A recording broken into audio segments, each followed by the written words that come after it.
Guys, it's video game Christmas, E3 time. Not only that, but we didn't even get an E3 last year for obvious reasons. Now granted, this year's expo is all online, so things aren't quite back to normal, but that being said, I'm expecting this year to be a huge one.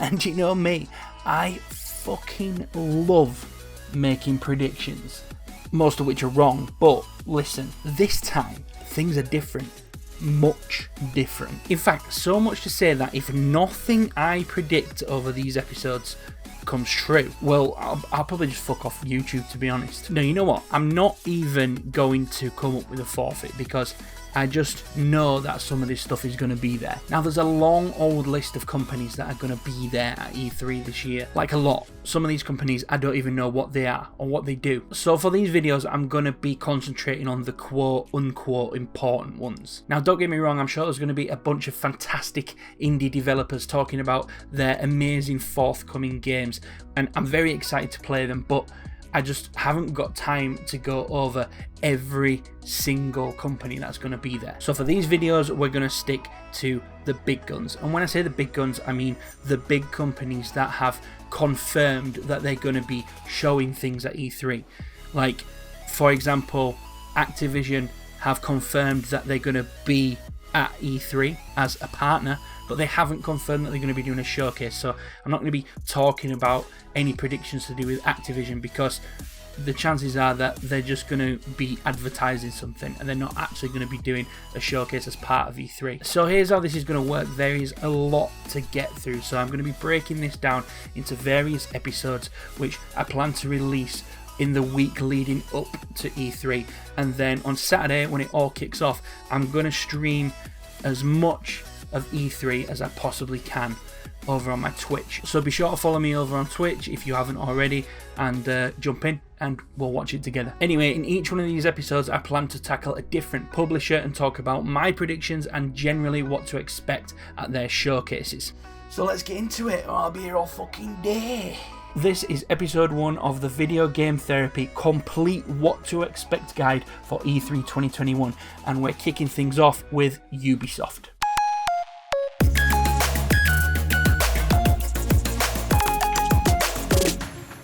So on Saturday the 12th of June we'll get some shitty countdown timer followed by some of this, and perhaps the most devastating absence from E3 this year, maybe these kinds of moments. So I am here to talk about Need for Speed Payback.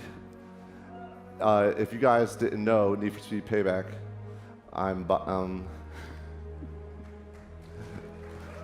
yeah, it's a great game. But all right, all set aside, I'm a YouTube creator. Need for Speed Payback, it's coming out. I got my boy Marcus, executive producer here. He is the producer of the game. Thank you, Nick, for having me. You will be missed. Following that stuff, we should be getting our first conference from Ubisoft. So a little over a week ago, the obvious thing that I would have said Ubisoft would be focusing on at E3 would be Far Cry 6, right? But then they did this weird thing. Last week, Ubisoft did their own focused showcase specifically for Far Cry 6, where not only did they show off a new trailer and some gameplay, but also members of the industry were able to play a reasonable amount of the game, which is kind of strange when you think about it, right? They have a showcase lined up for E3, but then 2 weeks before it, they show off their big game in seemingly all its glory. So what does that most likely indicate? Well, to me, that says they were buying time back for their E3 showcase. They were like, we're going to give Far Cry 6 its own thing, so that we can use the E3 showcase for other stuff. They've got something else in the locker, is what I'm trying to say. They've got something else that they want to be the main focus or the start of their E3 show. I mean, I'm sure we'll see some Far Cry 6, but really, what is there left to show? We've seen gameplay and multiple trailers at this stage, and we have a release date, another trailer. Anyway, if Far Cry 6 isn't going to be the start of the Ubisoft show, then what is? Well, there's a few things that they could show up to E3 with, each with varying degrees of probability. For me, the most probable thing we'll see is the free-to-play Division game. For those of you that have no fucking idea what I'm talking about, a month ago at the start of May, Ubisoft announced that they will be releasing The Division Heartlands, a free-to-play game set in the Division universe, and other than that, we really didn't get any more information about it. But it does seem like an opportunist's tee-up to announce it just a month before E3 to be able to show us something at E3. So I'm going to go pretty firm with this prediction and say that I'll be very surprised if it's not there. So another two games I'm looking pretty closely at being at the Ubisoft showcase are one, Prince of Persia, The Sands of Time remake, and two, Skull and Bones. So Prince of Persia was announced last September and was scheduled to be released in March of this year, but like every single game in the world, it's been delayed. Now, I am still in two minds about whether we'll see anything from this game. Part of me thinks it will be shown and part of me thinks it won't. This game was originally announced in September 2020, a little over a month after Far Cry 6 was announced back in July 2020. Now, both Far Cry 6 and Prince of Persia were scheduled for release in early 2021. Far Cry 6 was initially expected for February 2021 and Prince of Persia was expected in March. Both of these games were delayed citing the pandemic as the reason for the delays. Now, I know it doesn't work exactly like this, but since we now have a rescheduled release date for Far Cry 6, and that being the start of October, is it really a stretch to assume that we should be getting Prince of Persia around November 2021? Now, I think that's a pretty solid case for why it should be at this E3 conference, but there is the part of me that disagrees, and the part of me that disagrees is the part of me that saw this. I checked out the pre-order page for Prince of Persia on the official Ubisoft website today, and well, it's a fucking state. It's barren. I don't know what the fuck all this is, and then when you get to the bottom of the page you can see that it's not even been updated from the original release date. Irrespective of E3, this just seems slack from the Ubisoft marketing team, but if they were planning on revealing some stuff about this game this week at E3, then surely they would be doing it with the goal of driving traffic to this very pre-order page, and the fact that this shit clearly hasn't been touched in months is a big red flag, and possibly the answer as to whether this game will show up at E3 at all. Next is Skull and Bones. Arr, shiver me timbers. Fuck's sake. For those of you that don't know the story behind this game, here's the absolute simplest I can make it for you.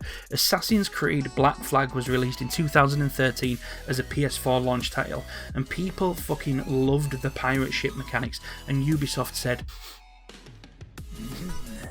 methinks there might be a treasure. Stop it. Anyway, the point is Ubisoft thought they could milk this for all it's worth and decided to make a game entirely themed around that concept. It was announced 4 years ago at E3 and scheduled for release in 2018, and then, well, mostly silence. In September of last year we found out that the game was still in development but was taking a new direction, and that's about it. So here we are 4 years on, and just the sheer fuck around that this game's gone through. I think it's vital that Ubisoft show us something at E3 before this game gets cemented forever in the hall of memes. Ultimately, Ubisoft owe it to the fans to show us something, if for no other reason than to reassure them that this game isn't a complete disaster and that there is something to look forward to here. I don't know, maybe it's wishful thinking, but honestly, if we don't see something this year from Skull and Bones at E3, then, well, this game should just walk the plank. Okay, another thing that's going to be a dead cert for me is Rainbow Six Quarantine. It's just going to be there, I'm sure of it. It's another one that was pushed back because of the pandemic, and it's still slated for a 2021 release. It has to be there, it just will be, I'm certain. We still don't know too much about the game, so I'm guessing this will be where we get that information, and likely a release date as well. Other than that, I doubt we'll see anything Assassin's Creed related. It just seems too soon for any of that after Valhalla. There's also the Star Wars game that they're apparently working on, but that's going to be like another 2 or 3 years out yet, so I just don't see it being there. We may see something from Watch Dogs. We know that they're working on a zombie DLC. In fact, I'm thinking that's probably pretty likely that that's going to be there. So yeah, that one's another firm for me. The zombie DLC for Watch Dogs. Finally then, before we round up on Ubisoft, let's just take a quick dive into the Ubisoft graveyard. Splinter Cell and Rayman. Why are these two franchises sat on a shelf somewhere rotting in Ubisoft headquarters? It baffles me. I know it's complete wishful thinking, but I really do hope that we see something from one of these two franchises, because I'm not prepared to accept that we've seen the last of either of them. So that's it for episode 1. Let me know in the comments if you think I missed anything. Like the video and subscribe if you are new. Ring the bell to stay notified of when I upload, and I'll see you in episode 2.